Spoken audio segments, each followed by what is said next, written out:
ஆண்டவராகிய இயேசு கிறிஸ்து நாமத்தினால உங்கள் யாவருக்கும் ஸ்தோத்திரங்களையும் வாழ்த்துக்களையும் தெரியப்படுத்துகிறேன். இன்னைக்கு வேதத்திலிருந்து ஒரு முக்கியமான காரியத்தை நம்ம பார்க்க போகிறோம். பாருங்கள், நிறைய நேரத்தில் நமக்கு சந்தேகம் வரும், ஆவியின் கனியா ஆவியின் கனிகளா அப்படி சொல்லிட்டு. ஏன்னா 9 வகையான காரியங்களை சொல்லியிருக்கிறதுனால நிறைய நேரத்தில் நம்ம எப்படி சொல்கிறோம் அப்படின்னா அது ஆவியின் கனிகள் அப்படி சொல்லி சொல்கிறோம். ஆனால் ஆவியின் கனிகள் கிடையாது. வேதம் அதை பன்மையில் சொல்லலை, சிங்கிளாக தான் சொல்லுது, ஒருமையில் தான் சொல்லுது. மாம்சத்தின் கிரியைகள் அப்படி சொல்லிட்டு பன்மையில் அட்டவணை போடக்கூடிய வேதம் ஆவியின் கனி அப்படி சொல்லி சிங்கிளாக தான் சொல்லுது. அது எப்படி பாஸ்டர் 9 வகையான காரியங்களை நம்ம பார்க்குறோம், ஆனால் அது எப்படி ஆவியின் கனி சொல்லி ஒரே ஒரு காரியமாக அதை நம்ம பார்க்க முடியும் அப்படின்னு சொன்னீங்கன்னா, இன்றைக்கி நமக்கு எல்லாருக்கும் தெரிஞ்ச ஒரு மாம்பழம் அப்படின்னு சொல்லி எடுத்துக்கிறோம் அப்படின்னா அந்த மாம்பழத்தில் 9 விதமான தன்மைகளை நம்மளால் பார்க்க முடியும். அதுக்கு வாசம் இருக்குது, நிறம் இருக்குது, சுவை இருக்குது, அளவு இருக்குது, அதனுடைய காலம் சீசன் இருக்குது, அதன் மூலமாக கிடைக்கக்கூடிய சத்துக்கள் இருக்குது, அதுக்குள்ளாக இருக்கக்கூடிய விதை இருக்குது, அதனுடைய ஷேப் அது இருக்குது, உருவ அமைப்பு இருக்குது, அதனுடைய சுத்தம் தூய்மை இருக்குது.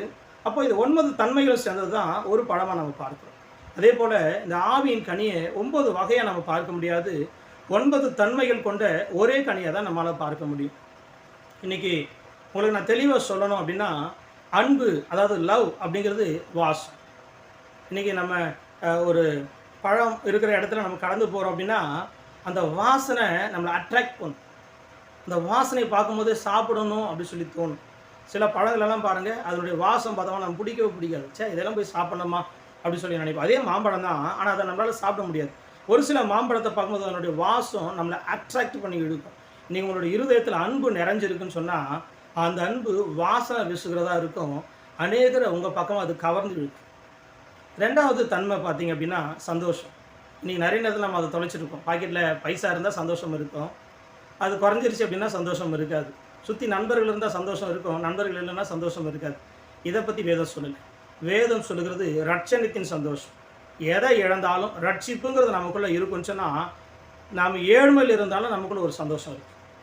அந்த சந்தோஷத்தான் நேரம் அட்ராக்ட் பண்ணி எடுக்கும். நீங்கள் சிரிச்ச முகமாக எவ்வளோ கஷ்டமான காரியம் வந்தாலும் அந்த சந்தோஷமாக ஹேண்டில் பண்ணிட்டு போய் பாருங்களேன். இப்போ பார்க்குறோம், எப்படி தான் உன்னால் இப்படி இருக்க முடியுது அப்படி சொல்லிட்டு உன்னை பார்க்குறவங்களாம் ஆச்சரியப்படுவாங்க. அப்போது ஒரு பழத்தினுடைய நிறம் நம்மளை அட்ராக்ட் பண்ணதை போல் இன்றைக்கி ஒரு மாம்பழமே எடுக்கிறோம், அது லைட்டாக மஞ்சளும் சிவப்பும் சேர்ந்து இருந்தால் அதை நம்மளை அட்ராக்ட் பண்ணுவோம். அதே பச்சையும் கருப்பும் சேர்ந்துன்னு அது நல்லா இருக்காது அப்படின்னு சொல்லிட்டு அதனோட நிறத்தை பார்த்து நம்ம டிசைட் பண்ணிடுவோம். இன்றைக்கி நிறைய கிறிஸ்துவங்க அப்படி தான், இப்போ பாரு சோகமாக இருக்கும்போது அவங்களே துக்கமாக இருக்கிறாங்க, அங்கே போய் நம்ம என்ன பண்ண போகிறோம் அப்படி சொல்லி புறஜாதியார் பார்த்துட்டு ஒதுங்கி போயிடுறாங்க.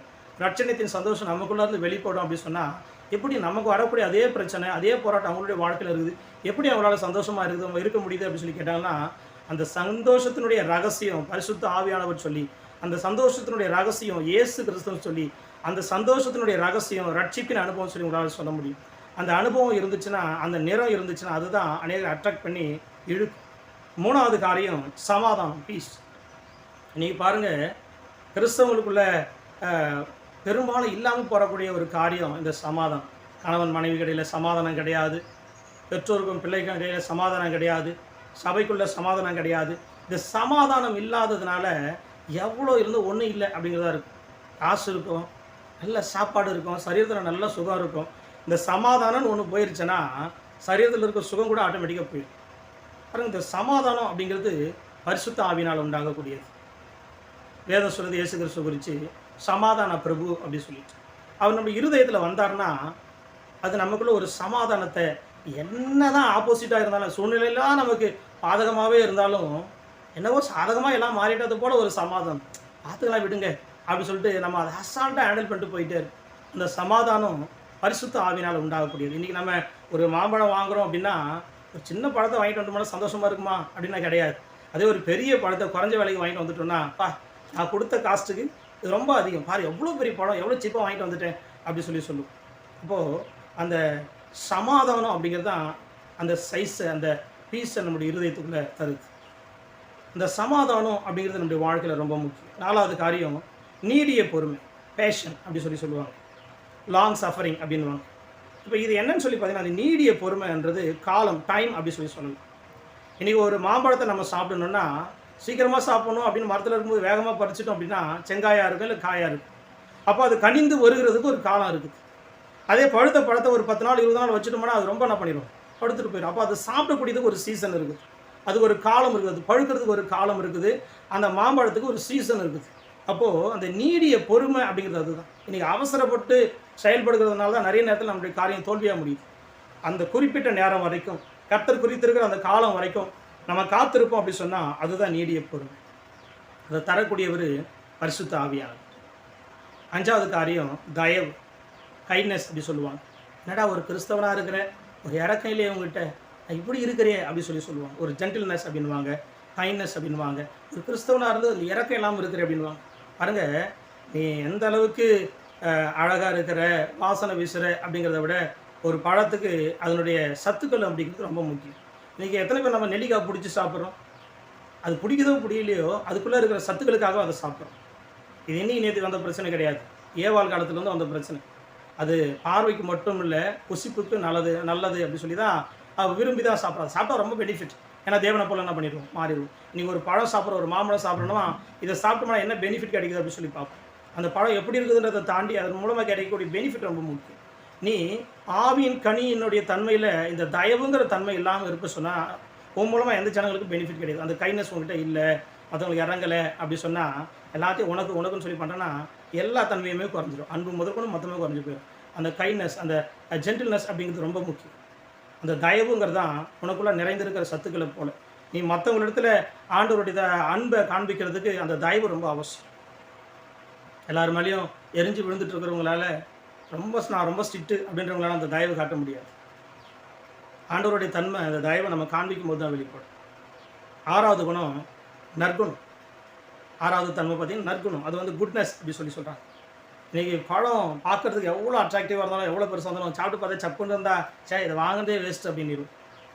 அப்போது ஆண்டவருக்குள்ளே நம்ம இருக்கிறோம், ஆண்டவர் நல்லா பாடுறோம், நல்லா ஜெபிக்கிறோம், ஆண்டவருக்காக நல்லா ஓடி ஊழியம் செய்கிறோம் அப்படிங்கிறதெல்லாம் தாண்டி நமக்குள்ளே நல்ல குணங்கள் இல்லை அப்படின்னா நம்ம டேஸ்ட் இல்லாத ஒரு பழத்தை போல இருக்கும். அது கடிச்சு பார்த்தோம் அப்படி சொல்லி தூக்கி போட்டுருவாங்க. இன்றைக்கி ஆண்டவருடைய பிள்ளையாக இருக்கிறோம் அப்படின்னா, பரிசுத்த ஆவியில் நிரம்பி இருக்கிறோம் அப்படின்னு சொன்னால் நம்ம இடத்துலேருந்து நற்குணம் வெளிப்பட வேண்டியது அவசியம். அந்த நற்குணம் யார் மூலமாக கிடைக்கும் பாஸ்டர்? பரிசுத்த ஆவியானவர் மூலம் தான் கிடைக்கும். நான் உங்களுக்கு சொல்லித்தரேன், இதனுடைய ரகசியங்களை பிறகு நான் உங்களுக்கு சொல்லித்தரேன். 7வது காரியம் பார்த்தீங்கன்னா விசுவாசம். இது சீட், அதனுடைய விதைக்கு ஒப்பா சொல்லலாம். இன்றைக்கி அந்த விசுவாசம் இருந்தால் தான் நெக்ஸ்ட் ஜென்ரேஷனை ஸ்டார்ட் பண்ண முடியும். ஆபிரகாமுக்குள்ளே இருந்த விசுவாசம் இன்றைக்கி ஒருத்தர் மாதிரி ஒருத்தர் இன்றைக்கி நம்ம வரைக்கும் இன்றைக்கி பரவி இருக்கிறோம்.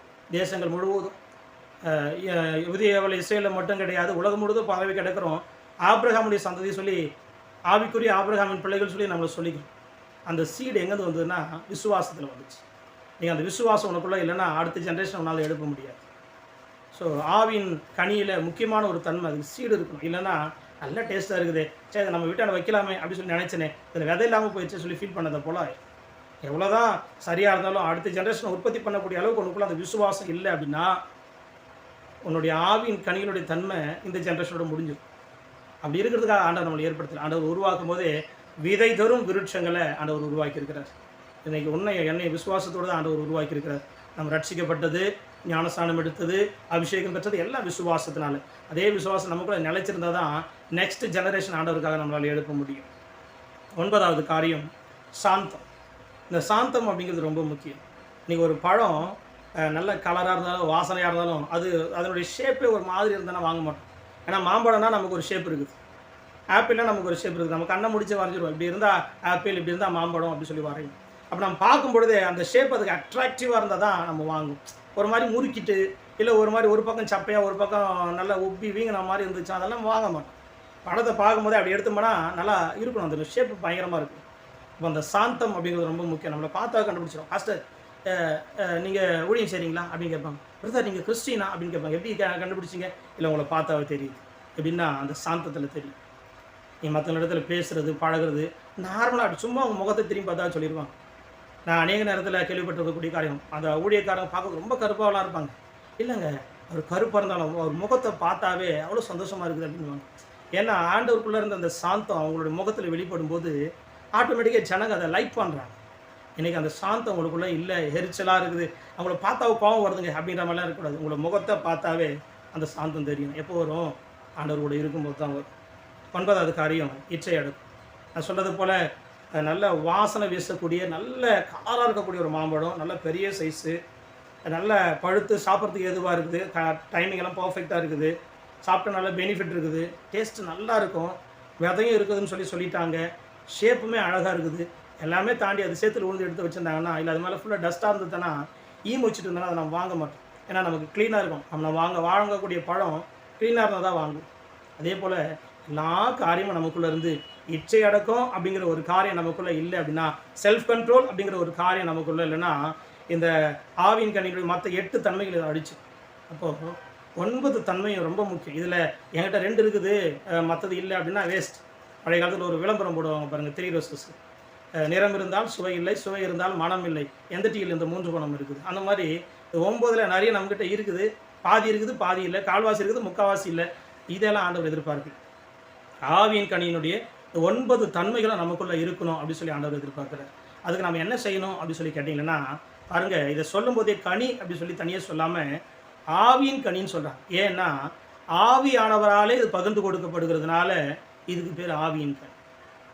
இது நம்முடைய சுபாவத்திலிருந்து வரது கிடையாது.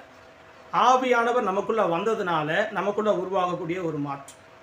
இன்றைக்கி ஒரு மனுஷனோட பழக அவங்களுடைய சுபாவம் நமக்கும் தெரியாமல் நமக்குள்ளே வந்து, அப்போ ஆவியானவரோடு நம்ம பழக நம்மையும் அறியாமல் நம்ம சுபாவம் மாறும். ஆவியானவருடைய தன்மைகள் நமக்குள்ளே வந்து, வேதம் நம்மளை கூப்பிடும்போது பரிசுத்த ஆவியோட ஐக்கியமாக இருக்கிறதுக்கு தான் நம்மளை கூப்பிடுது. நிறைய சர்ச்சில் கடைசியாக பிளஸிங் பண்ணும்போது பண்ணுவாங்க, பரிசுத்த ஆவியினுடைய ஐக்கியம்.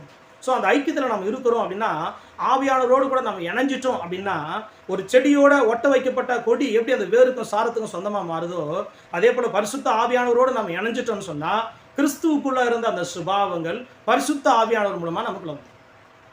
அப்போது இந்த ஆவியின் கனி எப்போ வரும் பாஸ்டர்? என்கிட்ட நிறைய குறையா இருக்குது அப்படின்னு சொன்னீங்கன்னா, நீங்கள் ஆவியானவரோடு கிட்டி சேர்க்கிறது அதிகமாக்குங்க, ஆவியானவரோடு கூட அதிக நேரம் செலவிடுங்க, ஆவியானவரோடு கூட உறவாடுங்க, ஐக்கியம் கொள்ளுங்க, எங்கே போனாலும் அவரோடு கூட இருக்கணும்னு சொல்லி நினைங்க. ஆவியின் கனிகள் ஆட்டோமேட்டிக்காக அவங்களுடைய வாழ்க்கையில் வந்துடும். ஒரு செடியோடு கூட அந்த கொடி இணைஞ்சிருச்சுன்னா ஆட்டோமேட்டிக்காக அதனுடைய வேரும் சாரமும் இதுக்குள்ளே பாஞ்சிடும். பரிசுத்த ஆவியானவரோடு நீங்கள் இணைஞ்சிட்டிங்கன்னா அவருடைய அந்த தன்மைகள், அவருடைய அந்த சுபாவங்கள் உங்களுக்குள்ளே வந்துடும். இந்த மனுஷன் அப்படி மாறிட்டான் அப்படின்னு சொல்லி உங்களை பார்த்து ஒரு நாள் ஆச்சரியப்படுவாங்க. எப்போ பாரு அழுதுட்டு இருப்பானே, எப்போ பார்த்து எரிஞ்சு விடுவானே, பராம பிடிச்சி திரிவானே, இப்போ இப்படி மாறிட்டாங்க எப்படி அப்படின்னு சொல்லி கேட்டிங்கன்னா, அவன் அபிஷேகத்தை பெற்றிருக்கிறான், ஆண்டவர் ஏற்றுக்கொண்டு இருக்கிறான் அப்படின்னு சொல்லி நீங்கள் சொல்கிறதுக்கு முன்னாடி உலகம் உங்களுக்கு சாட்சி சொல்லும். ஆவியானவரோடு கூட இணைந்திருங்க, ஆவியின் கனிகளினால் நிறைந்திருங்க. வரங்களுக்கு எந்த அளவுக்கு நீங்கள் உபவாசித்து ஆண்டவரே ஆவியின் வரங்களினாலே என்னை நிரப்புங்க சொல்லி கேட்குறீங்களோ, அதே அளவுக்கு ஆவியின் கனிகளுக்காக நீங்கள் உபவாசிங்க. என்றைக்குமே சொல்கிறேன், கனிகள் இல்லாத வரங்கள் ரொம்ப ஆபத்தானது.